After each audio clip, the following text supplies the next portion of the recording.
नमस्कार दोस्तों। आज हम बात करने वाले हैं भारतीय संविधान के 3 बहुत ही खास संशोधनों की। ये वो बदलाव हैं जिन्होंने सच में हमारे देश की दिशा ही बदल दी। देखिए, ये सिर्फ एग्जाम के लिए ही जरूरी नहीं है, बल्कि एक भारतीय नागरिक होने के नाते हम सबको इनके बारे में पता होना ही चाहिए। तो चलिए शुरुआत ही एक सवाल से करते हैं।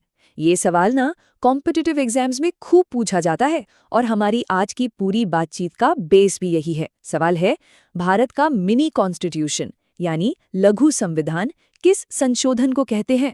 सोचिए जरा। यही सवाल हमें सीधे लेकर जाता है भारत के सबसे बड़े और कह सकते हैं सबसे कंट्रोवर्शियल संशोधनों में से एक के पास। तो आज हम क्या क्या देखने वाले हैं? सबसे पहले हम ये समझेंगे कि हमारा संविधान एक इवॉल्विंग रूल बुक क्यों है। फिर हम बात करेंगे 42वें संशोधन की, जिसे मिनी कॉन्स्टिट्यूशन भी कहते हैं। उसके बाद हम देखेंगे 44वां संशोधन, जिसने सिविल लिबर्टीज को वापस बहाल किया। फिर 86वें संशोधन पर आएंगे, जो शिक्षा से जुड़ा एक मौलिक कर्तव्य है। और आखिर में एग्जाम के लिए कुछ क्विक फैक्ट्स पर नजर डालेंगे। तो चलिए सबसे पहले एक बेसिक बात समझते हैं। देखिए, हमारा संविधान कोई पत्थर की लकीर नहीं है। इसे एक लिविंग डॉक्यूमेंट यानी एक जीवंत दस्तावेज कहा जाता है। अब इसका मतलब क्या हुआ? इसका मतलब सीधा सा है कि जैसे जैसे समाज बदलता है, उसकी ज़रूरतें बदलती हैं, तो संविधान को भी बदलना पड़ता है। और बस यहीं पर अमेंडमेंट्स यानी संशोधनों का रोल आता है।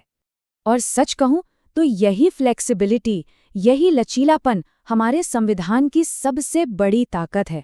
आप खुद सोचिए, जो संविधान 1950 में बना था, वो आज की 21वीं सदी की चुनौतियों का सामना कैसे कर पाता अगर उसमें बदलने की गुंजाइश ही ना होती, है ना? ये अमेंडमेंट्स ही हैं जो इसे आज भी रेलेवेंट और इफेक्टिव बनाए हुए हैं। अच्छा, तो अब आते हैं उस संशोधन पर जिसे भारतीय संविधान के इतिहास का सबसे बड़ा और सबसे विवादास्पद बदलाव माना जाता है। जी हाँ, 42वां संशोधन। ये इतना बड़ा था, इतना कॉम्प्रिहेंसिव था कि इसने संविधान के बेसिक कैरेक्टर को ही बदलने की कोशिश कर डाली थी। ये साल याद रखना बहुत जरूरी है, एग्जाम के लिहाज से भी और समझने के लिहाज से भी। 1976, ये वो दौर था जब देश में इमरजेंसी लगी हुई थी। लोगों के नागरिक अधिकार सस्पेंड कर दिए गए थे। बहुत से विपक्षी नेता जेल में थे। सोचिए, ऐसे राजनीतिक माहौल में ये संशोधन लाया गया था। इसमें इतने ज़्यादा बदलाव किए गए थे, इतने बड़े पैमाने पर, कि इसे मिनी कॉन्स्टिट्यूशन का निकनेम ही मिल गया। इसने प्रियम्बल से लेके फंडामेंटल ड्यूटीज और जुडिशरी की ताकत तक, मतलब संविधान के लगभग हर हिस्से को छुआ। चलिए देखते हैं कि इसमें हुआ क्या क्या था। तो इसके कुछ सबसे बड़े बदलावों पर नजर डालते हैं। पहला, प्रियम्बल में 3 नए शब्द जोड़े गए: सोशलिस्ट, सेक्युलर और इंटेग्रिटी, यानी समाजवादी, धर्मनिरपेक्ष और अखंडता। इसने संविधान की आत्मा को एक नई दिशा दी। दूसरा, नागरिकों के लिए पहली बार फंडामेंटल ड्यूटीज यानी मौलिक कर्तव्य लाए गए। तीसरा, डायरेक्टिव प्रिंसिपल्स को फंडामेंटल राइट्स पर प्राथमिकता दे दी गई, मतलब सरकार कुछ नीतियां लागू करने के लिए लोगों के मौलिक अधिकारों को भी सीमित कर सकती थी। और चौथा, जो बहुत बड़ा बदलाव था, वो ये कि अदालतों की जुडिशल रिव्यू की शक्ति को कम कर दिया गया, जो सरकार पर एक बहुत बड़ा चेक एंड बैलेंस होता है। अब 42वें संशोधन ने जो इतने बड़े बड़े बदलाव किए थे, उसके बाद जब इमरजेंसी खत्म हुई, नई सरकार आई, तो इन बदलावों को ठीक करने की कोशिश की गई। और इसी कोशिश का नतीजा था 44वां संशोधन। इसे आप एक तरह से कोर्स करेक्शन या लोकतंत्र की बहाली का कदम मान सकते हैं। ठीक 2 साल बाद 1978 में इस संशोधन का एक ही मकसद था, इमरजेंसी के दौरान जो पावर का सेंट्रलाइजेशन हुआ था, उसे पलटना और साथ ही लोगों की आज़ादी और डेमोक्रेटिक इंस्टीट्यूशंस को फिर से मजबूत करना। ये देखिए, ये एक बहुत ही ज़बरदस्त बदलाव था। पहले इमरजेंसी लगाने का आधार था इंटरनल डिस्टर्बेंस, यानी आंतरिक अशांति। अब ये शब्द बहुत वेग है, मतलब इसका कुछ भी निकाला जा सकता है और सरकार इसका गलत इस्तेमाल भी कर सकती थी, जैसा 1975 में हुआ भी। तो इस शब्द को बदलकर आर्म्ड रिबेलियन यानी सशस्त्र विद्रोह कर दिया गया। अब साफ था कि इमरजेंसी तभी लगेगी जब देश के अंदर हथियारों के साथ कोई विद्रोह हो, ना कि किसी भी राजनीतिक विरोध पर। तो कुल मिलाकर इसका मकसद क्या था? लोकतंत्र को बचाना। इसने लोगों की पर्सनल फ्रीडम को वापस बहाल किया, प्रेसिडेंट और एग्जीक्यूटिव की शक्तियों पर लगाम लगाई और ये भी जरूरी कर दिया कि इमरजेंसी की घोषणा के 1 महीने के अंदर संसद से मंजूरी लेनी होगी। सीधे शब्दों में कहें तो इसने 42वें संशोधन के बहुत से एंटी डेमोक्रेटिक प्रोविजंस को पलट दिया। चलिए अब हम अपने तीसरे और आखिरी जरूरी संशोधन की तरफ बढ़ते हैं।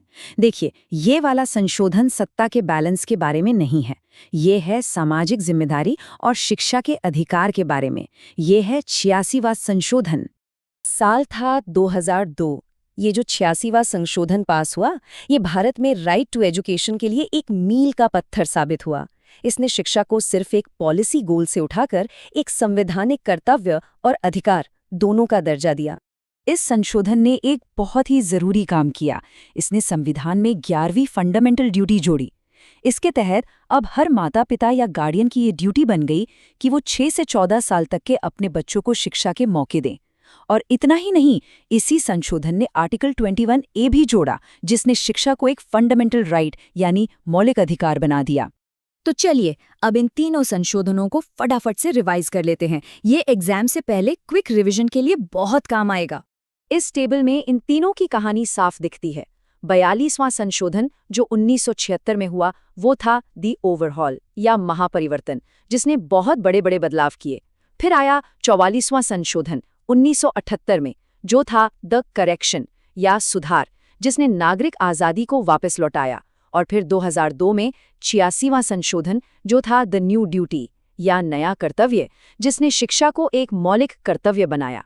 ये तीनों मिलकर भारतीय लोकतंत्र के सफर की कहानी बताते हैं। तो आखिर में बस एक बात, सिर्फ इन अमेंडमेंट्स के फैक्ट्स याद रख लेना काफ़ी नहीं है। असली बात ये समझना है कि ये संशोधन हमें क्या सिखाते हैं। ये हमें दिखाते हैं कि कैसे एक लोकतंत्र में सरकार की ताकत और एक आम नागरिक के अधिकारों के बीच हमेशा एक खींचतान, एक संवाद चलता रहता है। अगर इस बड़ी पिक्चर को समझ लिया तो एग्जाम में किसी भी तरह के सवाल का जवाब देना आसान हो जाएगा। इस पर सोचिएगा ज़रूर कि ये बैलेंस आज हमारे लोकतंत्र के लिए क्या मायने रखता है। धन्यवाद।